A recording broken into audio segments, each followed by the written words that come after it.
Assalamualaikum warahmatullahi wabarakatuh. Nama saya Jovia Bramampio dari kelas 1 Ekom.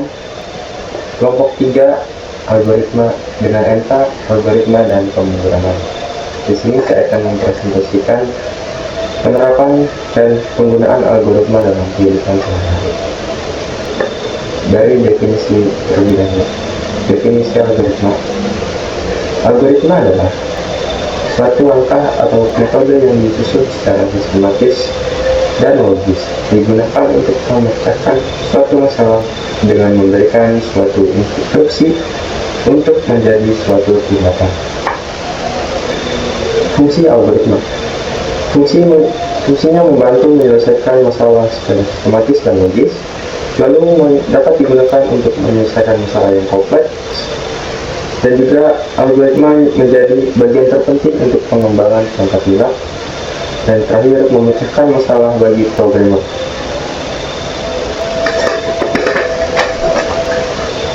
Manfaat algoritma: memudahkan penyederhanaan program, membantu programmer mendeteksi suatu masalah, menyelesaikan masalah secara logis dan sistematis, membantu membuat program untuk masalah tertentu. Programmer akan mudah melakukan modifikasi pada program tanpa mengubah keseluruhan program. Masuk ke flowchart. Apa itu flowchart?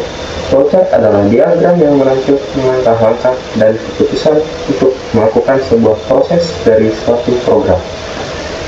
Setiap langkah digambarkan dalam bentuk diagram dan dihubungkan dengan garis atau panah. Fungsinya memberikan gambaran proses, lalu mengelola workflow, mendokumentasikan proses, membantu rancangan program menjadi universal, dan memastikan program dibuat sesuai alur. Simbol-simbol flowchart. Ada flow direction di sebelah kiri yang seperti panah, digunakan untuk menghubungkan antara simbol yang satu dengan yang lain. Lalu ada terminator di sini, terminator menandakan awal atau akhir dari suatu program. Lalu proses yang berbentuk seperti kubik, persegi panjang atau persegi panjang, ini menyatakan proses. Lalu input output yang seperti jenjar-genjang menyatakan proses input dan output. Lalu yang seperti belangko tepat, decision symbol, itu simbol yang akan menghasilkan ya atau tidak. Lalu preparation process, pemberian nilai awal dari suatu variabel. Yang terakhir ada predefine, ini simbol untuk pelaksanaan bagian. Ada tiga struktur flowchart, yaitu struktur sequence atau struktur sederhana, lalu ada struktur branching, dan yang terakhir struktur looping. Yang pertama, sequence atau struktur sederhana. Dia dieksekusi satu demi satu untuk setiap langkah di programnya. Dan branching, flowchart yang diwakili oleh masalah atau masalah jika atau maka. Ini jika kondisi benar, output akan menghasilkan A, dan jika kondisi salah, output akan menghasilkan B. Lalu ada flowchart looping. Flowchart looping yang diwakili oleh masalah while dan for. Prosesnya berulang kali dieksekusi dalam kondisi tertentu. Ini termasuk algoritma pengulangan. Kesimpulan flowchart. Kesimpulannya, flowchart adalah alat yang sangat berguna untuk kita merencanakan dan memahami langkah-langkah untuk menyelesaikan suatu masalah. Dengan menggunakan flowchart, kita dapat mengidentifikasi suatu masalah, kesalahan atau kekurangan dalam algoritma sebelum diimplementasikan. Ini ada beberapa contoh flowchart. Di antaranya ada menghitung luas segitiga, membuat nasi goreng,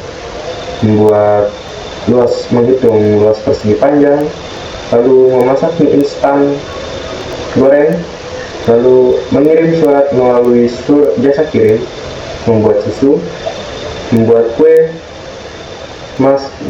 penerimaan mahasiswa baru, lalu membuat copy install. Di sini saya akan menjelaskan bagaimana suatu flowchart bekerja. Saya akan mengambil contoh dari flowchart nasi goreng. Dimulai dari menggunakan simbol terminator, lalu dilanjutkan dengan input dengan memasukkan minyak, lalu memasukkan telur juga menggunakan input, lalu masukkan nasi dan diaduk menggunakan proses. Lalu ada kondisi, jika kondisi pedas dia akan ditambahkan sambal, jika tidak dia langsung diaduk. Kondisi pertama, jika dia pedas dia akan ditambahkan sambal menggunakan proses, atau bukan proses, input. Jika pedas dia akan ditambahkan sambal menggunakan input, lalu diaduk menggunakan proses. Dan setelah itu nasi goreng siap disajikan. Ini menggunakan output, lalu selesai. Dan di sini ada contoh lain, yaitu penerimaan mahasiswa baru. Ini untuk struktur looping. Nah, di sini mahasiswa apabila syaratnya belum lengkap, dia akan mengulang untuk mengumpulkan persyaratan, lalu turun kembali untuk mengikuti orientasi. Ini cara kerjanya. Dimulai dengan terminator, simbol terminator, lalu datang ke bagian pendaftaran menggunakan proses, memberi formulir menggunakan input, lalu dia membayar administrasi, lalu mengumpulkan persyaratan. Jika dirasa persyaratan belum lengkap, dia akan mengulang untuk mengumpulkan persyaratan, lalu menerima kartu mahasiswa menerima kartu mahasiswa jadwal orientasi dan kuliah. Lalu dia baru bisa mengikuti orientasi menggunakan proses, lalu dia bisa berkuliah. Selesai. Begitu saja dari saya. Sekian dan terima kasih. Wassalamualaikum warahmatullahi wabarakatuh. Apabila ada yang ditanyakan, silahkan bertanya di kolom komentar.